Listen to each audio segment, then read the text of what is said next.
Um, and then younger than teenager, ang advice natin is actually for screening. No?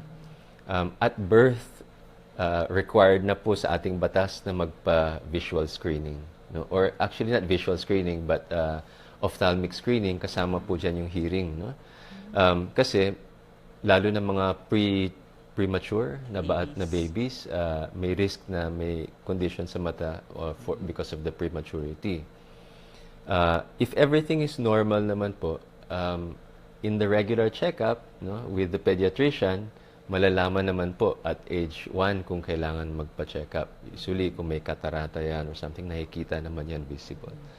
But for normal children, preschool age, dapat magpa-check up, which is what? 3 to 4 years old. No? Bakit po ito ang recommendation? Because may tinatawag po tayo na normally is called lazy eye. No? In medical terms, it's called amblyopia. Ang Sa ibig po, Tagalog, parang banlag.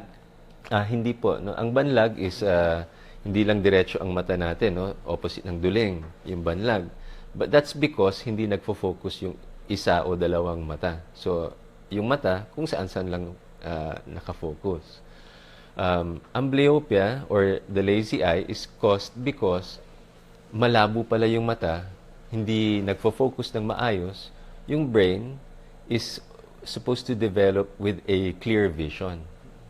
Pero kung yung brain natin, sanahin na nakakita ng malabo, the brain does not get used to seeing clearly.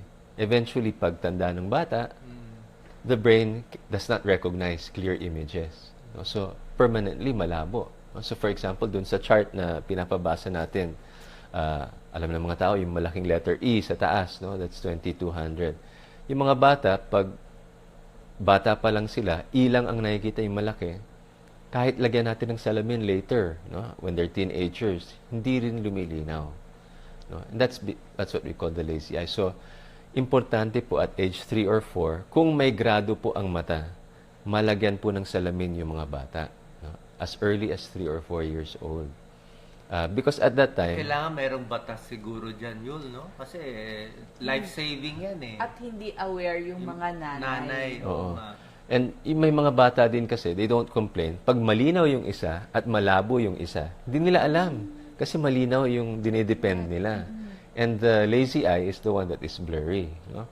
So nalalaman lang nila yan pagka grade school na, no? May check-up sa school, o kaya pag pre-employment, no? Saka nalalaman.